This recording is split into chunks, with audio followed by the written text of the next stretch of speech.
सबसे पहले बात करते हैं इजरायल और ईरान के बीच बढ़ती जंग की। अब इसमें अमेरिकी राष्ट्रपति डोनाल्ड ट्रंप ने एक बड़ा बयान दिया है। उन्होंने साफ कहा कि इस जंग के लिए अगला हफ्ता अहम साबित होने वाला है। साथ ही ट्रंप ने कहा कि ईरान के यूरेनियम संवर्धन केंद्र को नष्ट करने की क्षमता केवल अमेरिका में है। ट्रंप का बयान ऐसे समय आया जब इजरायली धार्मिक नेता खामेनेई ने साफ किया है कि ईरान सरेंडर नहीं करेगा। तो वहीं पलटवार करते हुए ईरान टेल अवीव पर जबरदस्त हमला बोल रहा है। ट्रंप के बयान को समझें तो अमेरिका कभी भी ईरान पर धावा बोल सकता है, या ट्रंप का बयान ईरान के लिए एक चेतावनी है ताकि अपने परमाणु कार्यक्रम को वो रोके और अमेरिका की शर्तों पर समझौता करे। आइए जरा आप इस पूरी खबर के मायने समझते हैं। क्या कुछ चल रहा है ईरान इजरायल के बीच और अमेरिका की इसमें क्या भागीदारी हो सकती है, क्या रोल है।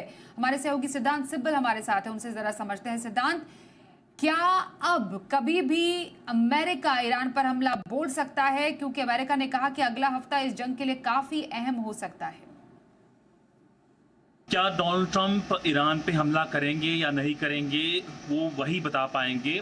बहुत सारे रिपोर्ट्स आ रही हैं यूनाइटेड स्टेट्स से, उनके बयान भी आ रहे हैं। कल उन्होंने एक बयान में कहा कि ही मे और मे नॉट स्ट्राइक, यानी वो कर भी सकते हैं या नहीं भी कर सकते हैं। पर बड़ी बात ये देखने वाली होगी कि क्या एक तरफ से उनका ऑब्जेक्टिव है।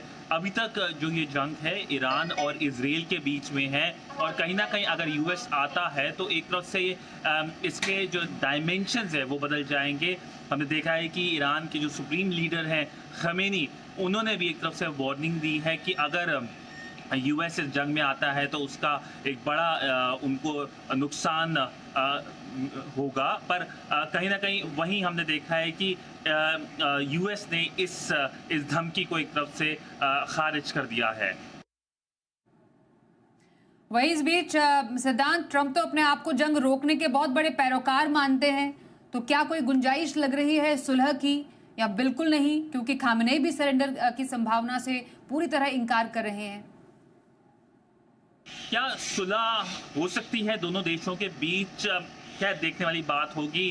करीब एक हफ्ता होने को आया है जब एक तरफ से ये जंग में स्ट्राइक्स बढ़ गई थी, क्योंकि कहीं ना कहीं ईरान और इजराइल के जो रिश्ते हैं काफ़ी सालों से ख़राब हैं। पर पिछले शुक्रवार से जब से स्ट्राइक्स शुरू हुई हैं और उसके बाद रिटेलिएशन शुरू हुआ है ईरान की तरफ से, तो कहीं ना कहीं ऐसा लग रहा है कि एक तरफ से इस जंग का एक बड़ा खामियाजा होगा वेस्ट एशिया के लोगों के लिए और दुनिया भर के लोगों के लिए। क्योंकि मैं आपको बता दूं कि वेस्ट एशिया का एयर स्पेस करीब एक हफ्ते से बंद है और इसका खामियाजा एयरलाइंस को काफ़ी भुगतना पड़ेगा, और कहीं ना कहीं एनर्जी के भी दाम बढ़ सकते हैं, ये भी आंकड़ा लगाया जा रहा है। तो इसके इम्पैक्ट जितना लंबा ये एक तरफ से अब एक तरफ से ये जो स्टेलमेट स्टेज आया है चलेगा, उसका उतना ही बड़ा इकोनॉमिक इम्पैक्ट होगा।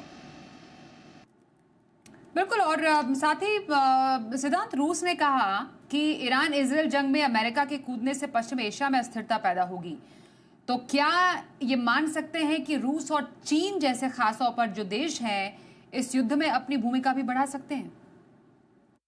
क्या रूस और चीन इस युद्ध के अंदर एक तरफ से भूमिका कर सकते हैं, ये देखने वाली बात होगी।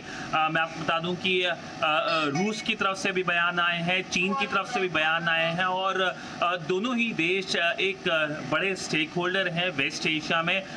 अभी बड़ा फोकस दोनों देशों का है इवैक्यूएशन को लेके।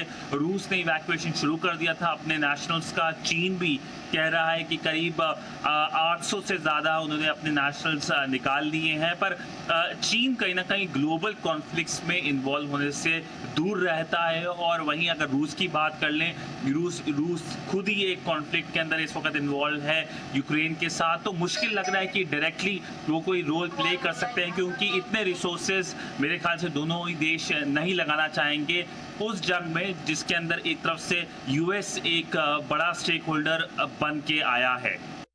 जी बिल्कुल सिद्धांत, बहुत धन्यवाद करेंगे आपका। समझना जरूरी था कि ईरान और इजरायल में जो ये बढ़ती जंग है उसमें यूएस की अब भूमिका क्या है, रशिया क्या कह रहा है, क्या चीन भी इस जंग में अब कूद सकता है। ये तमाम ऐसे एंगल्स हैं जिसको समझना बहुत ज्यादा जरूरी है।